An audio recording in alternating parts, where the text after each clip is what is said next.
Hello, everyone. Welcome to Queerly Recommended, the podcast where we recommend queer films, books, TV shows, and more. I'm Kris Bryant, a contemporary romance writer for Bold Strokes Books, and today I will be recommending a movie from 2014.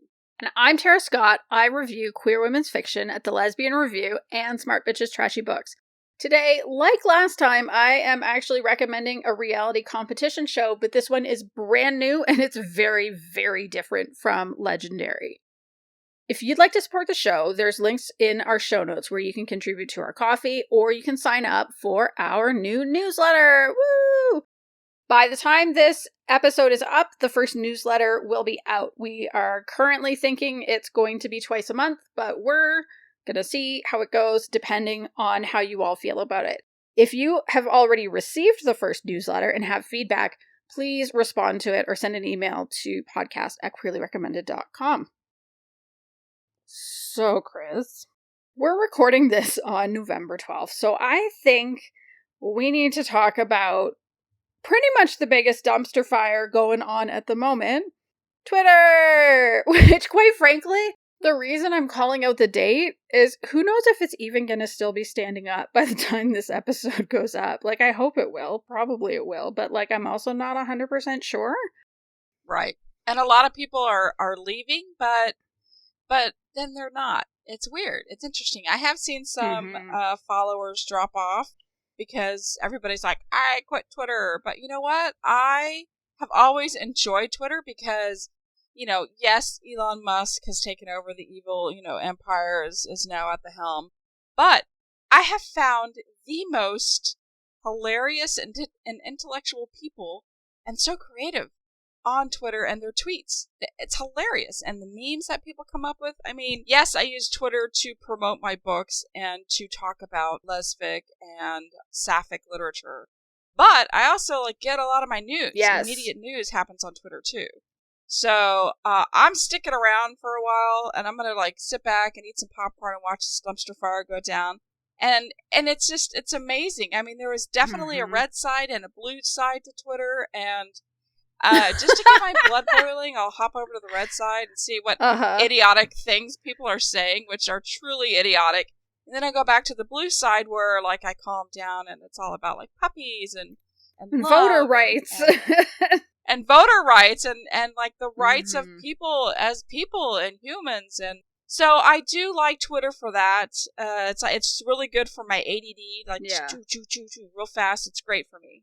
So I'm going to be sticking around for a while. I will probably start doing more on other sites too, which, God help me, I have to pick up TikTok more. And no, I'm not good at that. I don't like to I have a face for radio. Okay. I don't have a face for TikTok. So that stretches me out. Do not have a face for radio. As someone who's been looking at it every other week for the last 2 years, you do not have a face for radio. But also, it is kind of stressful putting together those kinds of things. It's stressful. It is very stressful. And it's I don't like the way I look here. Oh, my hair is wrong. Oh, my face. I just don't like doing TikTok for that reason. So that's why usually on TikTok, I'll do a book promotion. I'll make a video and I'll put that on TikTok, or I'll retweet some of the, or retweet. See, fuck, I went to tweet. I'll put on the Queerly Recommended. I usually, or in the past, I've used some of the little clips that we use, but now since we have our own TikTok, we're doing it there. Okay. So, I don't know what I have to say, I have super mixed feelings about the whole Twitter thing personally. On the one hand, if this is going to lead to Elon Musk burning down his legacy, I'm all for it. I don't think there is a such thing as an ethical billionaire, and even if there is one, it's definitely not him. It's at all. The closest thing to it probably is Mark Cuban, given, what he did with... I love Mark Cuban. Right? That site where you can go and get low cost drugs, that is a way for a billionaire to use their wealth and their power to do something good. But Elon Musk isn't doing good things. He was trying to interfere with the election, literally, telling people to vote Republican the day before the election. And he's really bought into this I've heard it called long-termism, I've heard it called effective altruism, but kind of that idea that, no, we need to get to the point where there's like trillions and trillions of humans in space, and it doesn't matter what we do to the people here now. And it's like, it does matter what we do to the people here now. So fuck you, Elon Musk. Well, Elon Musk is like, that's all he does is sit on Twitter. I just went to his page. Yes. And that's all he does. He's so self-important, and he reminds me of Trump. Like, half of his shit is much just... so. Yeah, it's just like, are you kidding me? So and much I love so. that people are coming at him like that. That's what gets me going. I'm like, yes, thank you, people who know that he's awful. Yes, it's brilliant. It really is. Twitter is a brilliant outlet, and I would hate to just run from it just because some asshat took over. I mean, it's good versus evil. There's still more good in the world than there is evil, and that's why there's not an apocalypse going on. So yeah, I agree. And I mean, for me, what made Twitter so special, which I think is similar to what you were saying for yourself, is yes, I love that it brought me in closer with the LesFit community. And I know a lot of people follow me because, I'm tweeting 5 of my old reviews a day. Like, if you're looking for books, that is a place where you can do it. But it is also a place where I could follow local journalists and also journalists in other places where I cared about what they had to say. I could find my local traffic. I could kind of follow whoever I want, like people that are doing analysis on all the things that are changing in the world. And the thing I'm going to miss the most if it goes away, well, apart from all of that stuff I just described, but like checking for like up to the minute traffic stuff when we get like the real bad dumps of snow here, because sometimes even the traffic accounts aren't up to date. So you have like people tweeting YYC traffic, which is like Calgary traffic, and it's like, don't go here. It's a nightmare outside. Like, stay home if you can. So I kind of love that, like, or Black Twitter, like learning from there, like that is its own whole culture in a way that people, if you want to learn, you can just by listening and paying attention and boosting voices in the way that it brought people together when governments were doing terrible things all over the world. And I just think that would be an incredible loss, and it makes me quite sad. So yeah, I am also not leaving. I'm not leaving my account. The QR account, the podcast account is going to be up until the bitter end. But as a result, because it is possible, and we know that a lot of you that listen to us do follow us on Twitter, and that's how you're often finding out that we have new episodes or are checking episodes out. We also recognize that, Twitter may not be around forever. If enough of the right people get fired, it literally might just stop working and not start again. And so as a result, we've done a few things, which we've kind of mentioned. So we started the newsletter, for sure. We also created accounts on TikTok and on Tumblr. So there's links in the show notes for that, so that if you want to know as new things come up, just follow us and you'll see it there. So yeah. Any last thoughts on Twitter? It's interesting because you talked about, how last minute information, and you're talking about how it's important to learn about different cultures, which it is, and the weather and the up-to-date, minute-by-minute, traffic and stuff like that. And I'm like, oh, I wonder if Minnie Driver saw that I, tweeted her today. I mean, that's... But also that, I use it valid. For entertainment. Like, it is a true entertainment thing for me. Mm-hmm. I mean, but true also, like in the elections, that's where I went. I went to Twitter because it was up to date. I do get breaking news from CNN. Like, it'll pop up on my phone. But Twitter is immediate. I mean, and it's like 20 people at the same time say something about it. So okay, so this really did happen. Whereas CNN or any of the other outlets, it might take them a little bit of time to get to it. But Twitter is always immediate. It's super fast. So well, and you get to curate the voices that you're listening to, which depending on how you go about it, it can be bad if you're creating kind of this echo chamber where you're only listening to voices like yours, which obviously you're not, because you said you go piss yourself off I know. by going to the Republican Twitter. But as news outlets, and especially CNN, are trending more and more and more right-wing, like, where else are we supposed to go for these voices? I have been signing up for so many Substacks and Mediums and Patreons and all this, and it's like, if Twitter goes away, somebody's going to need to bring back, like, a real good RSS feed reader or something, because, like, nothing was good enough for me after Google Reader died. I am pausing. Oh, no, I'm sorry. No, I just... that was my full thought. That was the full thought. I was holding up my finger because I know that there was talk about a new app out there, and I'm looking for it because Mastodon. Yes, I downloaded it. I'm like, what in the living fuck am I doing on this? I have no idea. Like, I looked at it, and you have to pick, like, what you're interested in, and it's like, yes, it's different languages, and what the fuck am I doing wrong? A lot of people from Twitter are making their way over to Mastodon. I've created a personal account. I have not created a QR account yet, or we have not created a QR account yet.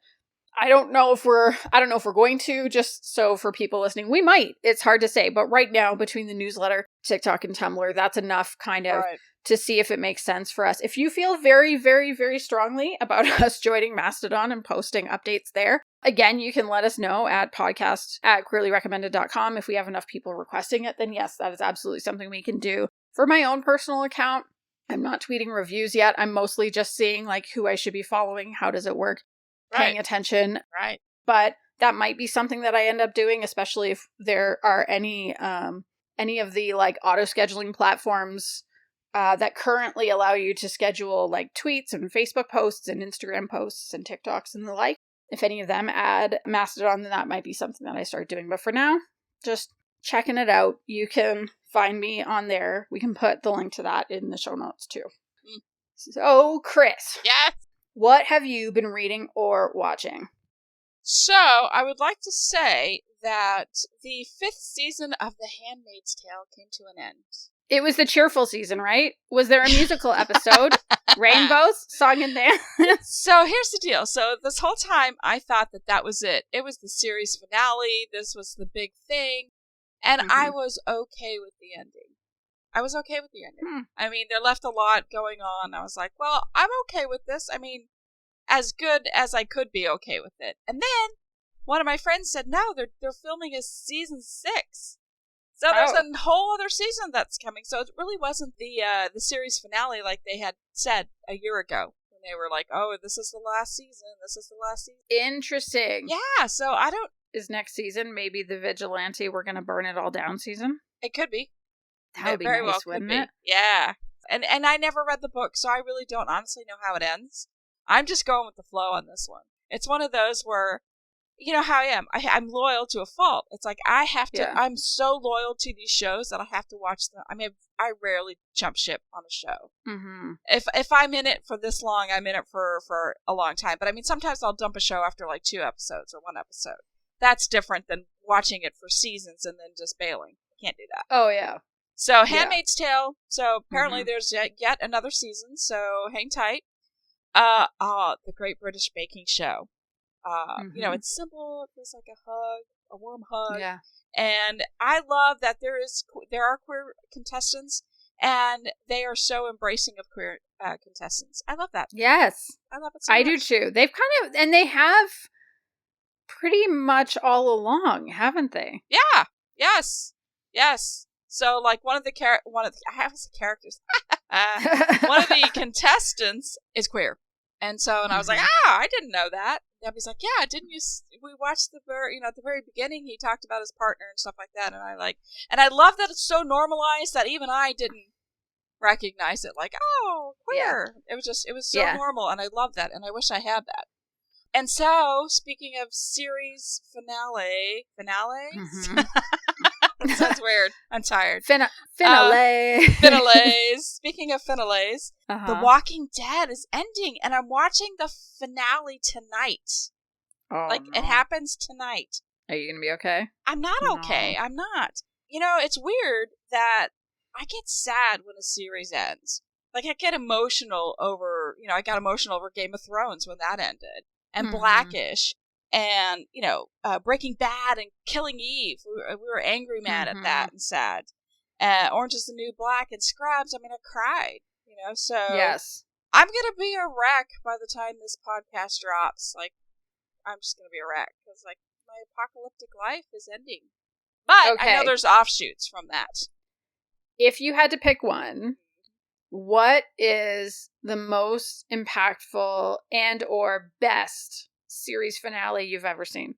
that's so hard for all different reasons. Like, for all different reasons. So... See, I feel like that one's easy for me.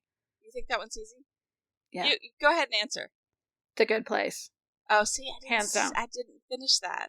Oh, my God. So, it took 2 tries to watch The Good Place for me. Okay. So, the first time I saw it, I was like, wow, this is silly. And so I bailed kind of near the beginning of the first season. And then I forget which wave of the pandemic it was. Oh, it was when my whole family got COVID last September. That's when it was. And we couldn't go anywhere for 2 weeks and we couldn't do anything. And so I was like, well, I guess it's a good time for this, because I had finished Schitt's Creek finally and was like, what am I going to watch? And so I watched The Good Place, and I just kept going, and it got better and smarter as it went along. Of course, there's like a big twist that's revealed at the end of the first season, but then it just keeps going from there. And that finale, I'm getting choked up thinking about it. I cried so hard. I cried every time I thought about it for 3 days. Because it was so perfect. It was just a perfect finale. It was perfect for all of those characters, and I can't explain or describe any of it because you really have to watch the whole show. But it's so good. That's my one. If people haven't watched it, you should watch The Good Place and definitely watch it to the finale, and let me know if it made you cry as hard as it made me cry. So I think, like, the funniest ending ever was, I think it's Newhart. That was the funniest ever. The funniest ever. Mm-hmm. But as far as the ones that I'm so emotional. I cry over everything. I really do. Mm-hmm. So they all impact me a different way. Like humorous ones, Scrubs. It was such a brilliant show. And I don't know how many seasons it was on. It was on for a very long time. A lot. Like 7 seasons or 8 or something. And just having to say goodbye to those people. Yeah. They're in your life for once a week, or like if you binged it for whatever. Yes. That was just really sad. And like Blackish, you learned so much on that show. And so I cried at that. And even though they have offshoots from that one, the original, it's always the original is always the best. Yes. So, it's just, I get just so, me, especially with The Walking Dead. I've seen it since the very beginning. Yeah. And so I think I can watch it early tonight because I have AMC Plus, because that's what I do. All right. What's The Walking Dead? Text me when you're done. Yes. Let me know if you're doing I will. okay. I will. And then, so I just, like, right before the podcast, I was killing time, and so I went to Netflix because I started up Manifest, and I was watching that, and it's just one of those filler type things. It's not great or anything. But Zac Efron's Down to Earth series started up again. I think, I don't know if this is season 2 or 3, but I'm like, I just love Zac Efron. Yeah. And I love the places he goes and what he gets to do, and so I like watching it. So that started, so I just watched an episode right before I came here. What about you? What have you been watching or reading lately? Okay, so of course I continue with any drag race that is on TV, and right now that is still Drag Race UK. I actually think this is probably the strongest cast of any of the seasons across any of them that I've seen. Like, it just, from that first episode, I was like, okay, maybe these two, and they were out first and second, and then I was like, I have no idea who's going to be in the top 4. It could be anyone. And now I just watched what was supposed to be the episode to bring us the top 4. There was a double Shantae, which means both of them stayed after the lip sync. I have no idea who's going to win this. I know who I think I would like to see win this, but I have no idea for sure who's going to win it. And then I'm very excited because after that is going to be Canada's Drag Race versus the world. So it's bringing back, it's kind of like an All-Stars. Yeah, it's like an international All-Stars version, which is super fun. So a couple that I really like from the US are coming. A couple that I really love from the UK are coming. Of course, some from Canada will be there because it's being hosted in Canada.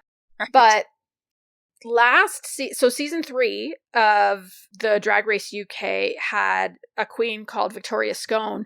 And she was the first ever kind of referred to as a bio queen because she's a cisgender woman. She's a lesbian, and she was the first across the entire, any of them to have a cisgender woman competing, and she was so fucking incredible. Her makeup's like such a good drag queen. But she had either a knee or an ankle injury, so she had to leave after only a few episodes, and everybody's like, are you going to be back? Are you going to be back? And she's like, no, I'm not doing season 4, which was just like this, what? Because usually when a queen is injured and has to go home, she's invited to come back the following season to compete again. And I was really sad about it until I found out she's going to be in Canada versus the world. That's probably why she didn't do season 4. So I'm very excited about that. That's going, oh God, I hope it's going to be good. I was about to say it's going to be good. Hard to say. I felt like UK versus the world was so-so. So I'm hopeful though. Since we last talked, I finished the rest of Legendary because I had only seen the first season when I recommended it. And it's still good. Oh, good. Yeah, the houses are incredible, but there was a massive shift in vibe because the first season, they got as far as like the second last episode before COVID hit. And so they had to do the finale like without an audience there. And so there was always this like massive audience cheering people on, and like different houses would have their own kind of chants that they would do. Like it felt very sportsy, but queer, I guess. And of course with COVID, they couldn't do that in season 2. And then they bring back an audience in season 3, but a little bit smaller. And yeah, it's great. It's so good. If you're at all into voguing or, dance competition shows, it's very, very good. And then I finished a book and I started a book. So the book that I finished, I listened to it, and it's called What We Don't Talk About When We Talk About Fat by Aubrey Gordon. Aubrey Gordon is one of the 2 hosts of my favorite podcast, the Maintenance Phase podcast. And it's an excellent book basically about the problem of anti-fat bias and what that does. Because, the reality is science has showed us again and again and again that it is almost impossible to lose weight and to keep weight off. Like to do that on your own, there is somewhere, depending on the study, between a 2 and a 5% chance that is something that people can do. And because as a society, we treat fatness as a health crisis and a moral failure, fat people, and especially very fat people, get incredible abuse of all different kinds, whether it's from family, from friends, from the medical community, from, airline attendants, from, kind of anywhere you go, you're not really safe.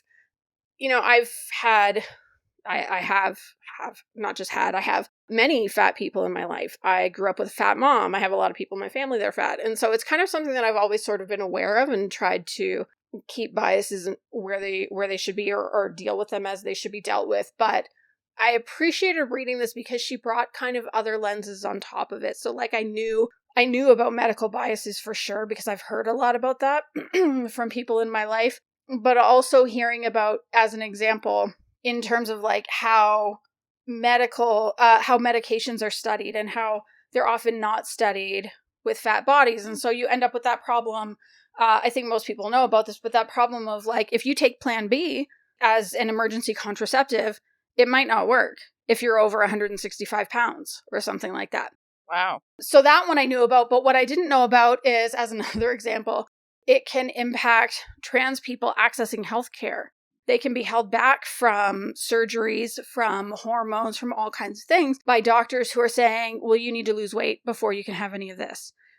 Except again, like I said, losing weight and keeping weight off it's not that simple. It's not just calories in, calories out for every person. And all these crash and burn diets, you just end up gaining more weight. So it's a really, really excellent book. I highly recommend it. I almost made it an official recommendation because Aubrey Gordon is also queer, but it's not. It's a book by a queer person that includes impacts on queer people, but I wouldn't say this is necessarily a queer book, if that makes sense. So that's the only reason it's not there. And then I read another book, or I am reading another book, which I'm just going to go ahead and say everybody should get this. It's definitely not queer, which is why I'm talking about it here and not as an official recommendation. And it's called Rest is Resistance by Tricia Hersey. Kris, have you heard of the NAP Ministry before? I have not. Okay, so Tricia Hersey is the founder of the NAP Ministry. I believe it's a nonprofit or something like that. But I've been following it for a while because I really like the things that it's saying. Like, it's quite, anti-capitalist. We need to rest. We need to prioritize ourselves. We shouldn't just grind ourselves into the ground in the name of capitalism and all that.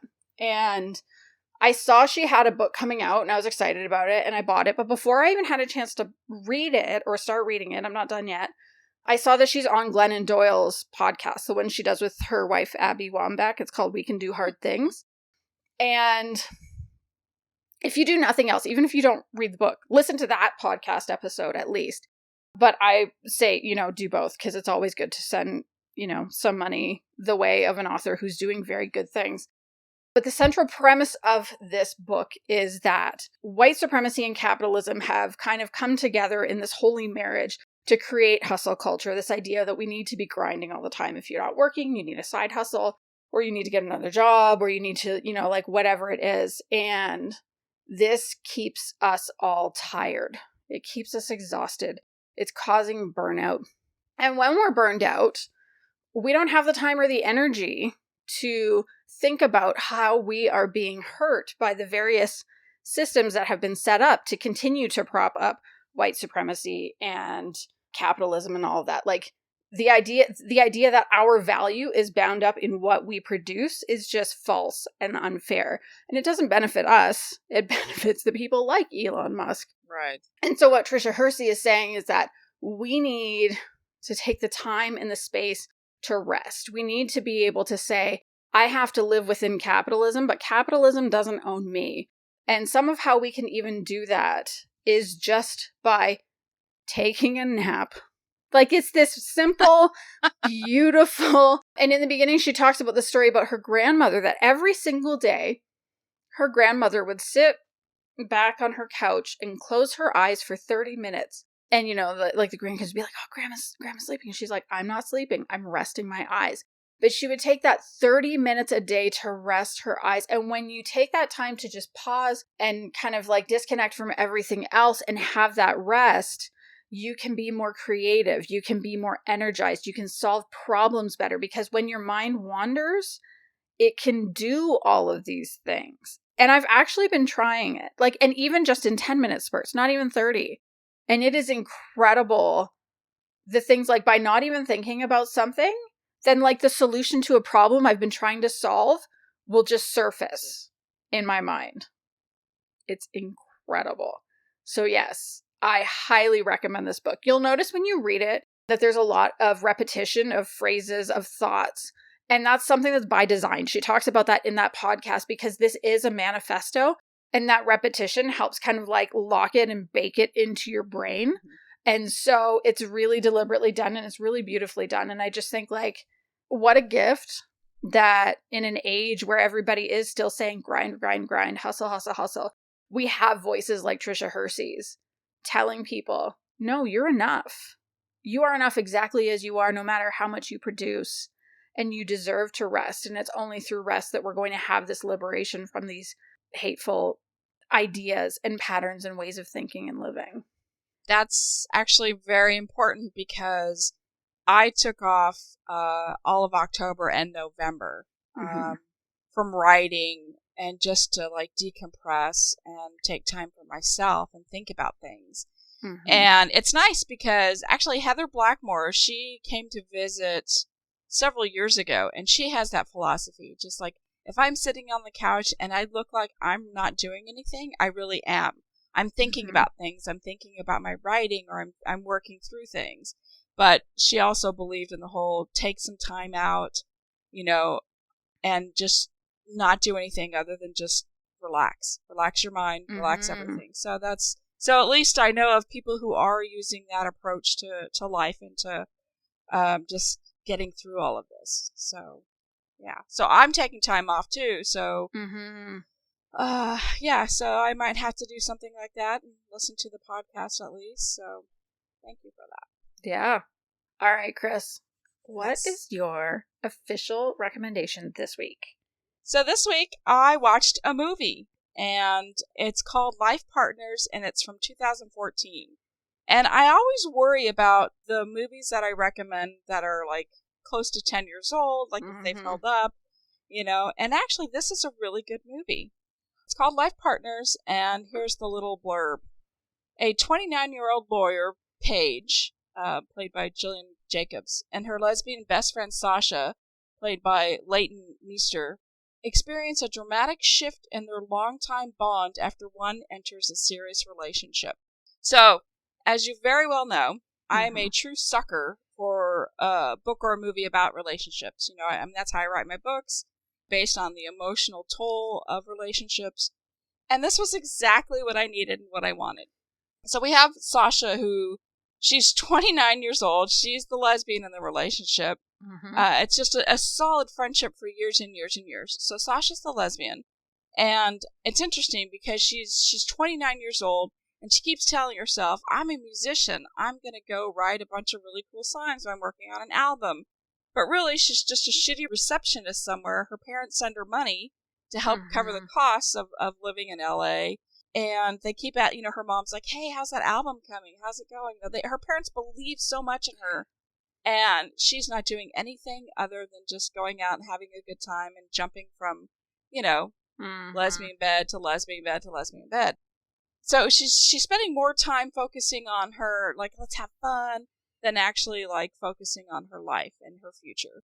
Whereas her friend, Paige, who's her bestie, you couldn't have picked for two different people. Paige she's a lawyer, she has her shit together, and they always joke about having, one night stands on dates, dating a person one time only, and then that's it. Well, so Paige, actually, everything changes when she starts dating a dermatologist named Tim. And he's played by Adam Brody, who was on the OC forever. Yeah, so he's a great guy in the movie. And, but there's a shift that takes place, and Paige isn't as available as she once was, and that hurts Sasha's feelings. So, we've all been through this. Either you're the Paige or you're the Sasha in this movie. Yes. It hurts. Really, we have. Yeah.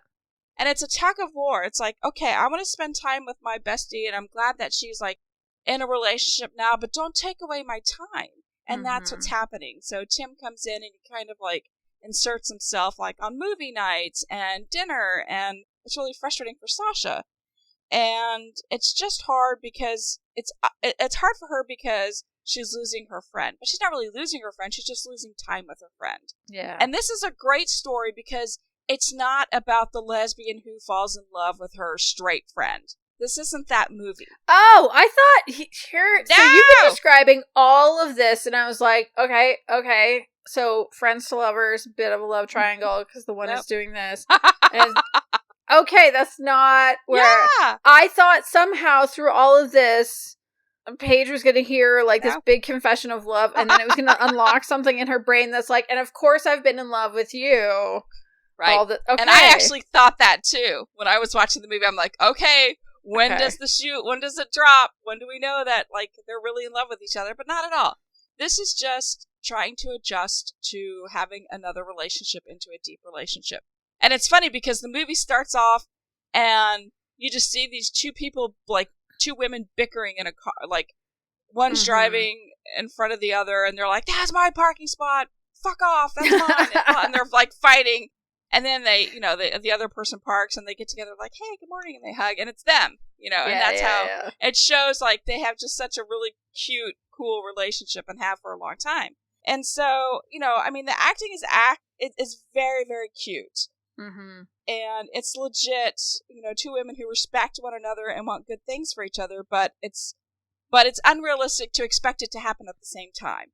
Like, it really is. Like, everything else in their life has happened at the same time, except for relationships. And Sasha has this really bad habit of dating younger lesbians who still live at home. And Paige is like, quit dating these people. Like, I have somebody at work. She's a lawyer. She's super smart. And you would really get along with her. And so, but Sasha is like, you can't do this, just because you have all this perfection in your life, don't push it off on me. Mm-hmm. So she's fighting it. And so it's just about these three people who are trying to come together to keep relationships going. And I just thought it was so refreshing that it wasn't a I love you type movie. It was just about strictly relationships and how you adjust to when somebody in your life finds another person and you know you're going to lose half the time with them. That's just the way it goes. Mm-hmm. I liked it, and it was a cute ending, too. I have a follow-up question. Yes. Because one of my favorite themes in literature, which I haven't come across super often, but I've seen like one or two that are absolutely spectacular, and I'm wondering if this is similar. Does it get into the idea that platonic relationships can be just as intense as romantic relationships? For sure. And that was the whole focal point of the very beginning of the movie. Mm-hmm. It's like they stay the night over at each other's houses. I mean, they're very codependent, mm-hmm. but in a, but in a good way. They're always around one another. They do things. They check in with one another. They talk about like stupid things and hilarious things and things that you would talk about like with your best friend. Like, mm-hmm. You would definitely do this. I mean, everything felt so real. Mm-hmm. And truly, that's exactly what happens when you've been together, you've been best friends with somebody, and they find a partner and just trying to adjust to that, to losing time with that person and you want to see them happy, but you don't want to lose your time, but you want to see them happy and you don't want to be like an asshole about it. So, yeah, I liked it. I recommend it. That sounds great. And I love that. And I think the reason why I really love that theme is that across so much of media, and again, this is not a complaint. I don't think I would have become a book reviewer if I didn't love romance. But across so much of media, the most important relationships we see are either falling in love and finding that, like, that's your soulmate, that's your person, that's your however you put it, or it's about family. And that's it's the bond between siblings or the bond between a parent and a child, and we're going to work through, whatever gnarly trauma we have, and then we're going to be stronger. But some of the most important relationships in our lives are neither of those. Like, you can have a wonderful relationship with your family, and you can have a wonderful relationship with your partner, your spouse, your whatever. But there are times when there are people in your life who are neither of those things. And it is just as deep a bond. It is just as much like, I think you can have friendship soulmates. Like, I don't really believe in the concept of soulmates, but like, I do think that can be a thing where you just meet someone and it's just right. And when something kind of comes in the way, whether there's a breakup there or exactly what you're describing with the movie, where it's like, life changes and you can't spend that time, that can be just as painful as a relationship breakup or something like that. So I kind of love that. Yeah, so life partners is, the best friends. And so they find a way to work through it, and has a happy ending. And I think if you're in the mood for a movie about relationships that isn't like super deep, has a lot of humor to it and good acting, I would recommend Life Partners. I'm going to have to see if it's streaming anywhere in Canada. Hey! Well, I hope it is, and I hope you enjoy it. And so we talked so much about my recommendation. What is your official recommendation today? Okay, so I am going to do something that we don't typically do on this show. Woo! I am going to recommend a new TV show that I have only seen 2 episodes of, because as of this recording, I suppose there is one other episode that's out, but I started it, I didn't finish it yet, and the rest of the episodes aren't even out. But I love it. Better be good. I love it so much, and Kris, oh my god, this is so going to be your jam. I think it is called The Big Brunch. The Big Brunch is a reality cooking show. It was created by and hosted by Dan Levy, also creator and star of Schitt's Creek, son of, just wonderful person Eugene Levy. And so this is kind of his big thing after Schitt's Creek. And oh my god, it's so good. It's so that so sounds good. I love amazing. It. I love it so much. And so he is one of the judges. And then the other judges are Sola Al-Wiley and Will Guidara. I am not confident that I pronounced either of their last names correctly. I am sorry. I did my best. And the thing that I think is really cool about this is, do you remember me saying, it would have been a while back, that Dan Levy was one of the hosts of the Great Canadian Baking Show? I don't remember that. Oh my god. Okay. Side note, Kris, you should watch the first 2 seasons of the Great Canadian Baking Show. Dan Levy is one of the hosts. Oh, that's amazing. I've looked for them, so I'll have to see if I can find it on streaming out over here, down here, I guess. So I'll have to look. But, yeah, it's very much like Great British Baking Show or Great British Bake Off, but, Canadian, and so the desserts are more Canadian, and I tend to like, much more often when I'm watching the Canadian one, I'm like, oh yeah, I would 100% eat that, versus there's a lot of the stuff on the British one where I'm like, never. I don't know what that is, but I'm not eating it. No. Why are those cookies so hard? Why are they so crispy? Nope. Not and they're not cookies, they're biscuits. Yes, well, I don't want to eat those biscuits. So, I think what he did, having seen Great Canadian Baking Show and his role in that show, and having watched 2 episodes of this now, is I think he took, I think he learned a lot from that, and then said, what if we evolve this? And what if we focus it around the concept of brunch, which I kind of love. And so, unlike, Great British Bake Off, Great Canadian Baking Show, where it's like, these 2 are your hosts, these 2 are your judges, and then kind of like splitting it like that, he is the host, and he and 2 other people are the judges. And so it makes it a little tighter. And this, I'm already enjoying, even 2 episodes in, like, I'm seeing the camaraderie building between the judges, which oh my god, I'm such a sucker for that kind of thing. And there is a cash prize on this, because I don't think the other 2 have cash prizes. I mean, there are no cash prizes on TV shows in Britain. That's just not, right. I mean, it's the same thing on Drag Race UK. They don't get the $100,000 at the end of it like they do in the States or in Canada. They instead get, I think, like a web series or something like that, just due to like UK laws. So on this show, all of the contestants are in the running for $300,000. Wow. Right? Nice. Which is incredible. So when you look at the chefs that are on it, some of them are running nonprofits, some of them are teachers, some of them have small restaurants. And so I'm still learning like what they're planning on using the money for. So in some cases, it's, I want to open a restaurant, I want to open a cafe. For some, it's things like, I want to create a cookbook so I can bring people in and better understand my culture and where I'm coming from. And that's cool. The other thing I love is it's not an entirely queer cast, but like it's a very queer cast of contestants. And so, one of them is Jay. She's Chinese Canadian, moved from Toronto to Asheville, North Carolina. And like her food looks so good. It was so funny. There's this moment in the first episode where I actually laughed out loud because they do 2 rounds of things that they have to make, and they're given a theme kind of for each round. And at the end of the second round, she went last, and she had made congee. And I forget what the theme is. Oh, I think it's like, where do you see yourself going in the future, kind of with your cuisine. And so she made this congee. And Sola's eating it. And again, like I said, this is like the very last contestant. So the judges have tried 10 dishes at this point. And it's kind of as it's wrapping up and about to cut away.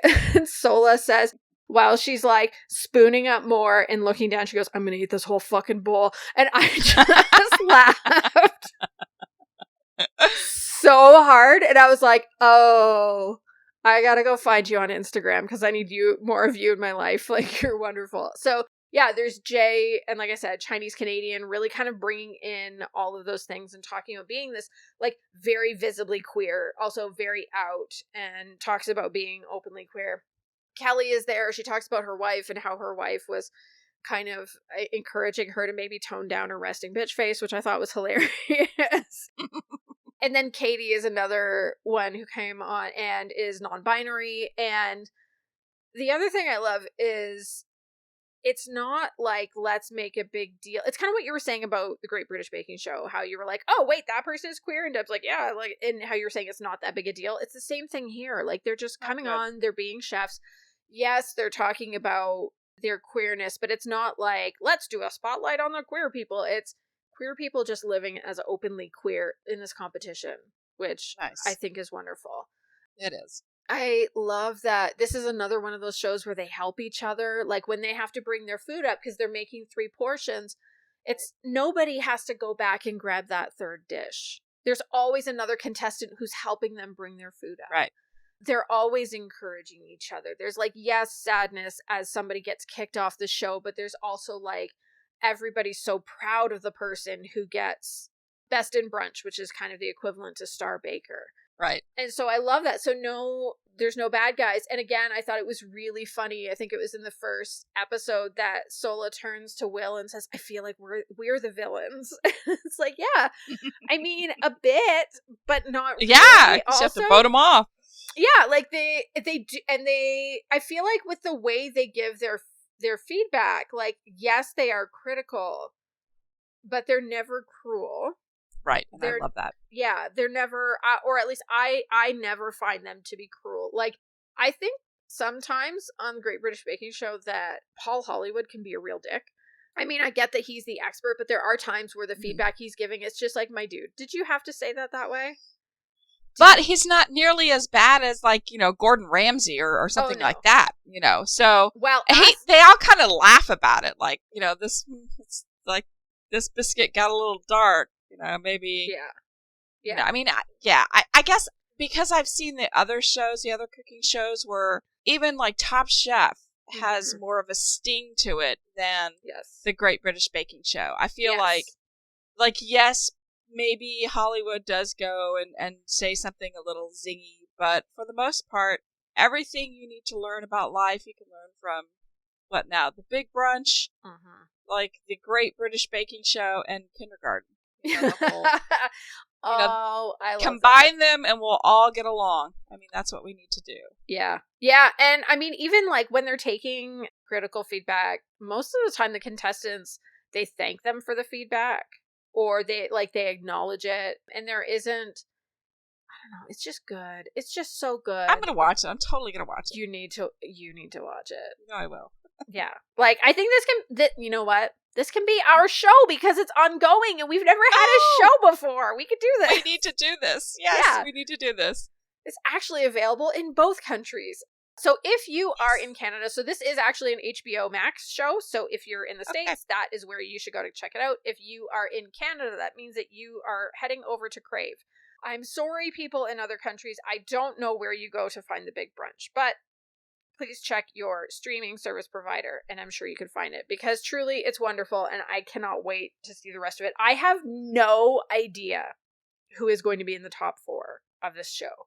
I have some thoughts, but I don't know. And also, as an aside, one of my other favorite things in the first episode, because the judges, they have a bartender, and they get to request different drinks, and in the first episode, Dan Levy requested a Caesar, which most Americans don't know about. It is a Canadian drink.